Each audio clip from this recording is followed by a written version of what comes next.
It's a Tuesday afternoon in Providence, Rhode Island. The courthouse hallway buzzes with the usual foot traffic. Lawyers wheeling briefcases. Defendants checking their phones nervously. Families waiting for their loved ones. The building smells faintly of old wood and industrial cleaner, the fluorescent lights casting everything in an unflattering glow. Then the elevator doors open, and the entire corridor falls silent.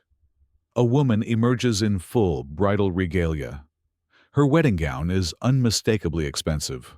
Ivory silk with delicate lace applique, a cathedral train that pools behind her like a waterfall, a fingertip veil secured with crystal pins.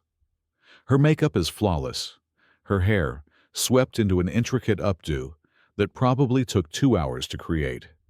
She carries a cascading bouquet of white roses and peonies, and her heels click against the marble floor with purpose. She's also on her cell phone, completely unbothered by the stares. "No, tell Marcus the photographer can start with family portraits," she says into the phone, her voice echoing down the hall. "I'll be there in 30 minutes, 45 tops. Just keep everyone happy with cocktails." This is Valentina Sinclair, and she's about to have the worst day of her life. At precisely 1:40 p.m., bailiff Thomas Rodriguez calls the case. Number 18442, Valentina Sinclair, speeding violation, Interstate 95. The courtroom doors swing open, and every head turns. Judge Frank Caprio, a Providence institution known for his fairness and occasional mercy, looks up from his bench. His expression doesn't change, but there's a flicker of something in his eyes.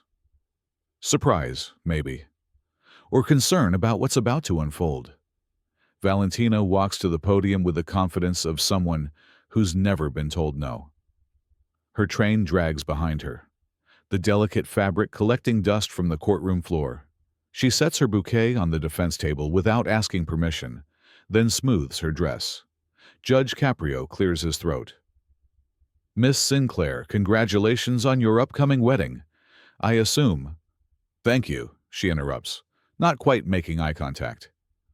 "Look, I appreciate you seeing me today, but I'm in a bit of a time crunch. My ceremony starts at 2 o'clock at the Vanderbilt estate. We have 200 guests, a full orchestra, a seated dinner. You know how these things are. I just need to pay this ticket and get going." "It was 145, right? I have my credit card ready." The judge pauses, his pen hovering over his notes. In 3 decades on the bench, he's seen a lot. He's seen defendants show up in pajamas, in Halloween costumes, even once in a full medieval knight's armor.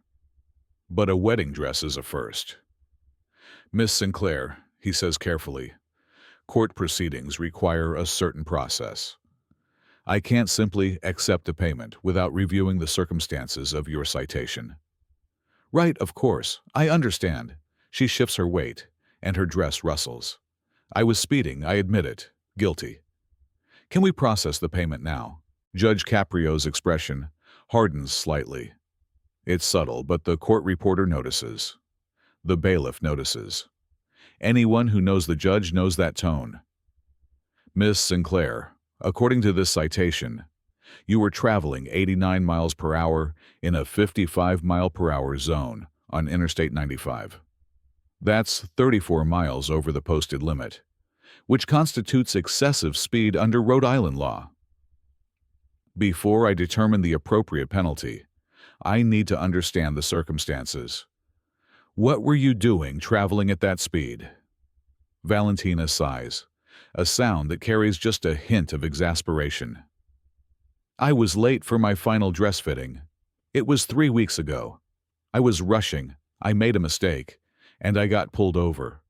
I'm not disputing any of that, I was wrong. So if we could just—" "Miss Sinclair, please don't interrupt me while I'm speaking." "I wasn't interrupting. I was just trying to save time." "That's interrupting." A moment of silence. Valentina's mouth opens, then closes. She's not used to being corrected. Judge Caprio continues. 34 miles over the speed limit is serious. The officer's report indicates that you were not only speeding, but weaving between vehicles in heavy traffic. That's reckless behavior that endangers other drivers. I wasn't weaving, Your Honor. I was changing lanes. There's a difference. Miss Sinclair, this is the second time you've interrupted me. I'm just clarifying. Third time. The courtroom is completely silent now. The handful of people in the gallery, a couple of lawyers waiting for their own cases, a few civilians, are watching with widening eyes. This is not how you speak to a judge. Everyone knows that. Apparently, everyone except the woman in the wedding dress. Judge Caprio sets down his pen with deliberate slowness. It's the kind of gesture that makes experienced attorneys nervous. Miss Sinclair, I'm going to be very clear with you. In this courtroom, I ask questions and you provide answers. I read reports and you listen. When it's your turn to speak, I'll let you know. Do you understand? Yes, Your Honor, I'm sorry. It's just that my wedding is starting in, she checks her watch, 18 minutes, and I have a 15-minute drive, and I still need to... Miss Sinclair. She stops, mid-sentence. Your wedding schedule is not my concern. You received a court summons 3 weeks ago. The date and time were clearly printed. You had 3 weeks to either reschedule this hearing or plan accordingly. The fact that you're here on your wedding day is a choice you made, not a crisis I need to accommodate. Valentina's face flushes. I tried to reschedule. Your office told me the next available date was 6 weeks out. I'm leaving for my honeymoon tomorrow. I couldn't wait 6 weeks, so I had to come today. You chose to come today, in your wedding dress. I came straight from the venue. I didn't have time to change. Do you know how long it takes to get into this dress? 45 minutes. I'm trying to be efficient. Judge Caprio leans back in his chair, studying her. Efficiency in this courtroom means following procedure, showing respect, and allowing the court to do its work without interruption. It doesn't mean rushing through a hearing because you have other plans. Valentina crosses her arms, a defensive gesture that makes her bouquet bob precariously. Your Honor, with all due respect, I don't think I'm being unreasonable. I admitted I was speeding. I'm willing to pay the fine. I'm not asking you to dismiss the ticket. I just need this to be quick. With all due respect, Judge Caprio says, his voice taking on an edge. You've interrupted me 3 times in the span of 5 minutes. You've dictated what you think should happen in this hearing. And you've made it clear that you consider your wedding more important than this court's proceedings. That's not... I didn't mean... Fourth interruption. Judge Caprio picks up the officer's report and begins reading aloud. According to Officer Martinez, when you were pulled over, you became immediately argumentative. You allegedly stated, and I quote, "Do you know who my fiancé is? He's a partner at Morrison and Associates. You're going to regret this." Valentina's face goes crimson. I was upset. I said that in the moment. It doesn't mean anything. It means you believed that your fiancé's professional position entitled you to avoid consequences for breaking the law. It means you attempted to intimidate a police officer doing his job. I was stressed. The dress fitting was important. I wasn't thinking clearly. Miss Sinclair, do you hear yourself? You're making excuses. You were stressed, so you broke the law. You were stressed, so you threatened an officer. You're stressed now, so you're interrupting a judge. At what point does your stress stop justifying your behavior? She stares at him, genuinely taken aback. It's clear that no one has ever spoken to her this way. Your Honor, I feel like you're being unnecessarily harsh. This is my wedding day. This is literally the most important day of my life. And instead of walking down the aisle, I'm standing here being lectured about a speeding ticket from 3 weeks ago. So yes, I'm stressed.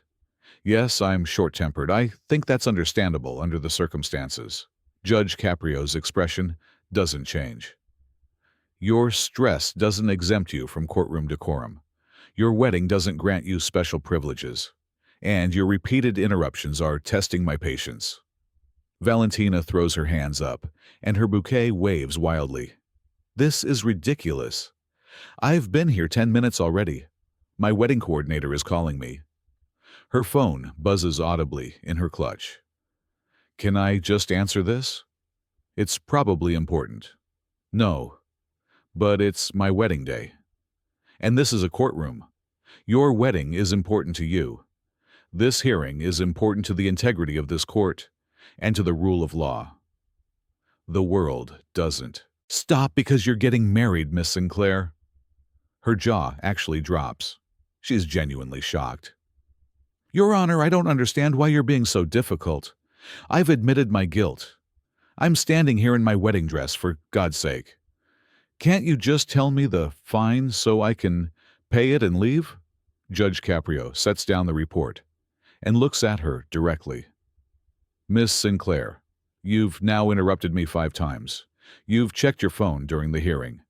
You've suggested that I'm being unnecessarily difficult for following standard procedure. You've made it abundantly clear that you believe your wedding takes precedence over this court's authority. Do you understand how disrespectful that is?" "I'm not trying to be disrespectful, I'm just—" 6th interruption. The courtroom is so quiet you could hear a pin drop. Even the court reporter has stopped typing, watching the scene unfold with a mixture of horror and fascination. Judge Caprio stands up, and the gesture has weight, authority. Everyone in the room feels it. "Miss Sinclair, I'm going to explain something that, apparently, no one in your life has ever explained to you. You are not special. Your wedding is not special in the eyes of this court. Your $85,000 event, your $15,000 photographer, your 200 guests from 3 countries, none of that matters here." Valentina's eyes start to well with tears, but Judge Caprio continues. "What matters is that you broke the law by traveling nearly 90 miles per hour in a 55-mile-per-hour zone. What matters is that you threatened a police officer. What matters is that you've shown this court profound disrespect by interrupting me repeatedly, despite being asked to stop. And what matters is that you seem to believe your personal schedule takes precedence over judicial proceedings." He sits back down and opens his computer. His fingers move across the keyboard with deliberate slowness. "The standard fine for excessive speeding, 34 miles over the limit, is $400 plus 4 points on your license." Valentina's face goes pale beneath her makeup. "400? The ticket said 145.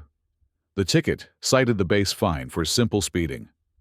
Your speed constitutes excessive speeding, which carries enhanced penalties." "But, however," Judge Caprio continues, his voice cutting through her protest, "we're not in a standard situation anymore. Your behavior in this courtroom has demonstrated contempt for judicial authority. Under Rhode Island general law, judges have discretion to enhance penalties when defendants show contempt of court." "I didn't show contempt," she protests, her voice shaking. "I just wanted to get to my wedding." "You interrupted me 6 times after being explicitly told to stop. You rolled your eyes. You attempted to dictate the timeline of this hearing. You suggested that following proper procedure was me being unnecessarily difficult. And you've treated this entire proceeding as an inconvenient obstacle to your personal plans. That, Miss Sinclair, is the textbook definition of contempt." She's crying now, mascara starting to streak down her perfectly made-up face. "Your Honor, please. I'm sorry if I came across that way. I'm just stressed. My entire family is waiting for me. My fiancé is probably panicking. This is supposed to be the happiest day of my life." "Then you should have planned better."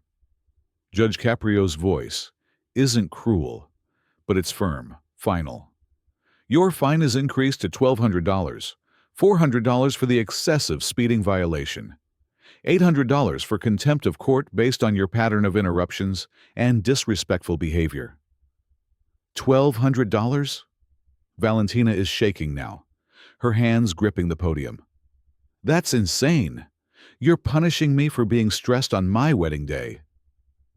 I'm punishing you for contempt. The wedding dress is irrelevant. I can't afford $1,200 right now. I just spent $85,000 on a wedding. Then, you should have budgeted for potential legal penalties. That's not my concern. Her voice rises almost to a shout. Your Honor, my wedding starts in... She checks her watch again. 8 minutes. I need to leave right now. Can I please just pay the fine and go? No, Miss Sinclair, you cannot. She freezes. What? I'm not finished with this hearing. You're joking. I don't joke in my courtroom. Judge Caprio picks up another document.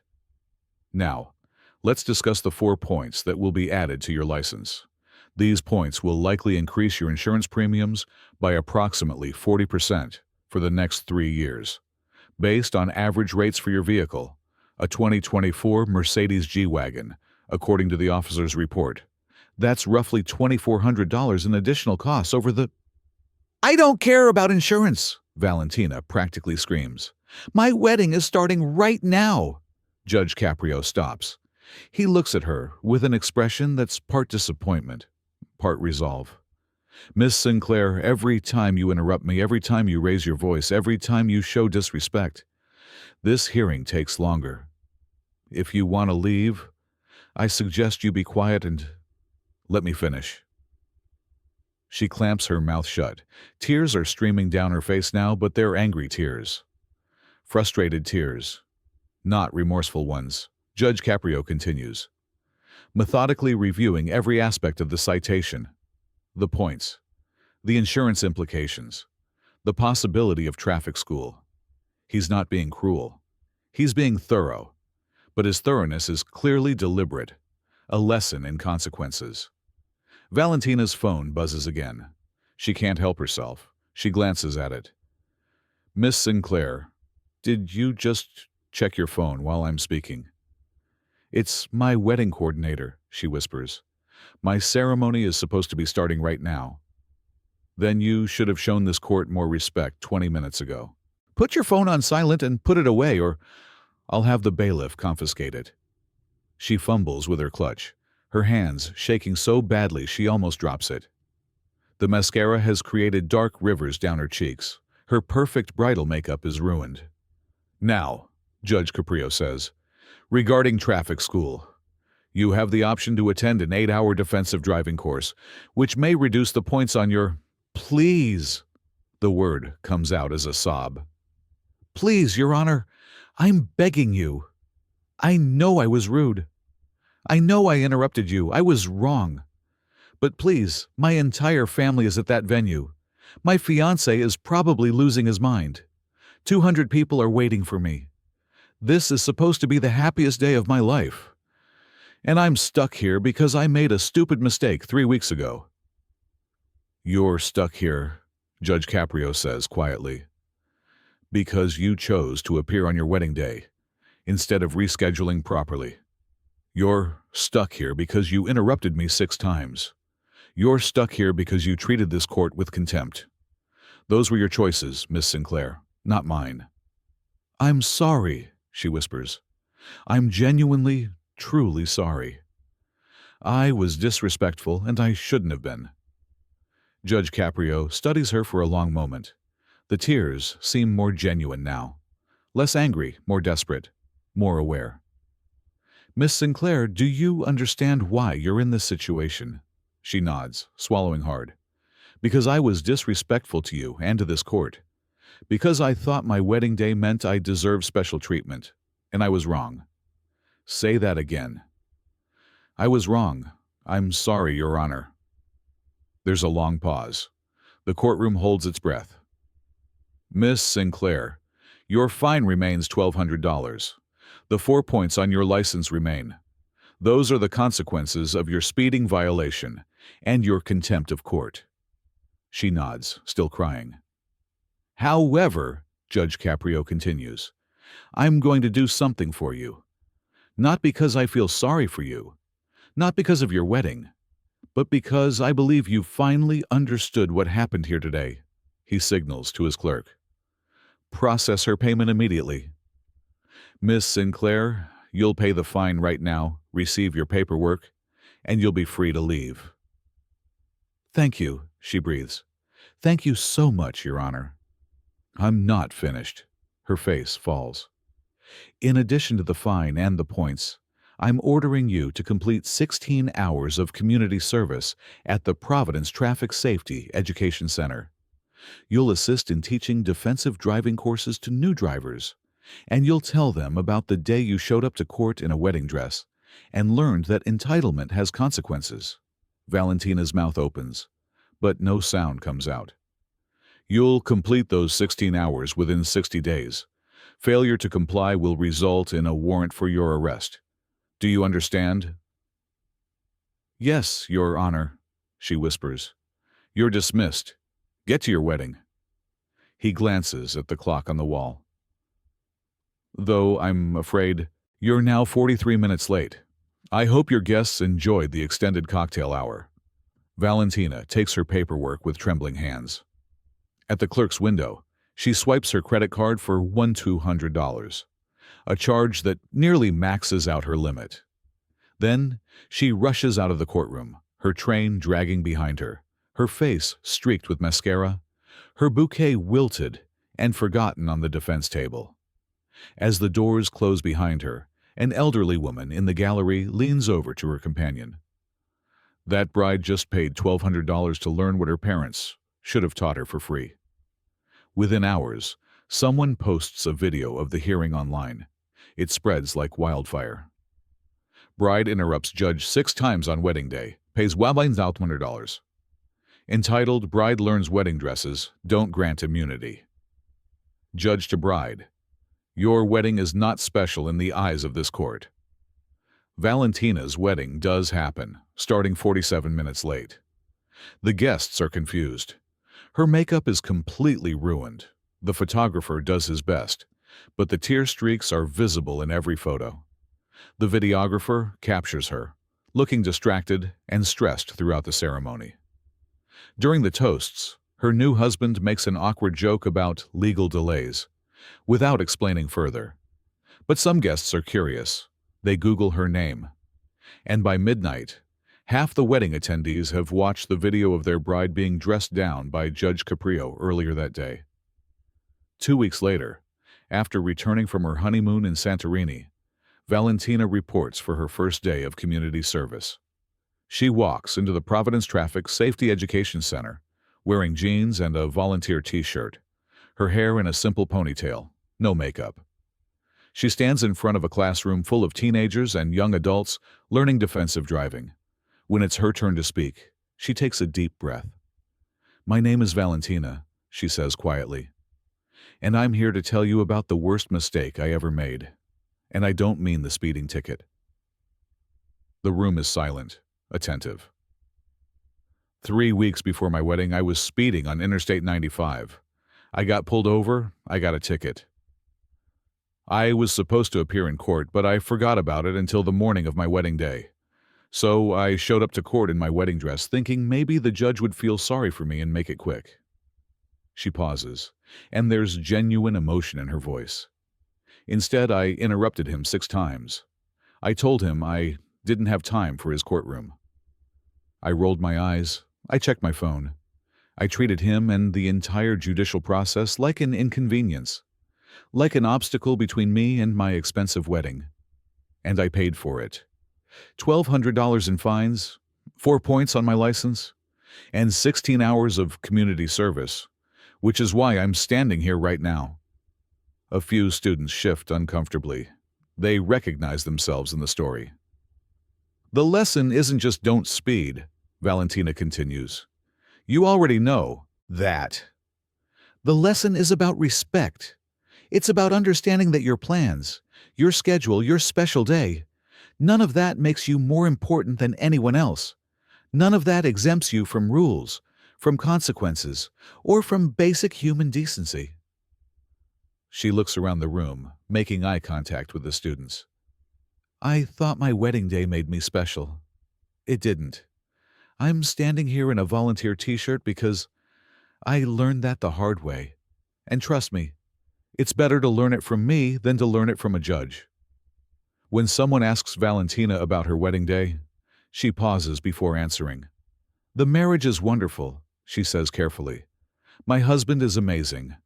But that day, the actual wedding day itself, it's not a good memory. Every time I look at our wedding photos, I see my tear-streaked face, and I remember standing in that courtroom, learning that the world doesn't revolve around me. That's not how you want to start a marriage. She's completed her community service. She's paid her fine. The points are still on her license. And yes, her insurance premiums went up exactly as Judge Caprio predicted. But something else changed too. Her friends notice it. Her family notices it. She's more patient now, more aware of how she treats people, especially people in service positions. She doesn't name-drop her husband's law firm anymore. She doesn't expect special treatment. Because Judge Frank Caprio taught her something her privilege had protected her from learning for 28 years. Respect isn't optional. Consequences are real. And showing up in an $8,000 wedding dress doesn't make you special. It just makes the lesson more expensive. This story isn't about a speeding ticket. It's about entitlement meeting accountability. It's about a woman who thought her special day exempted her from the rules everyone else follows. It's about a judge who refused to bend, not out of cruelty, but out of principle. Valentina Sinclair walked into court in an $8,000 Vera Wang gown. She left $1,200 poorer with 4 points on her license, 16 hours of community service ahead of her, and a viral video that will follow her forever. But she also left with something valuable, a lesson in humility that money can't buy and privilege can't shield you from. Was the punishment too harsh? That's for you to decide. But one thing is certain. Valentina will never forget the day she learned that wedding dresses don't grant immunity from the law or from the consequences of disrespect.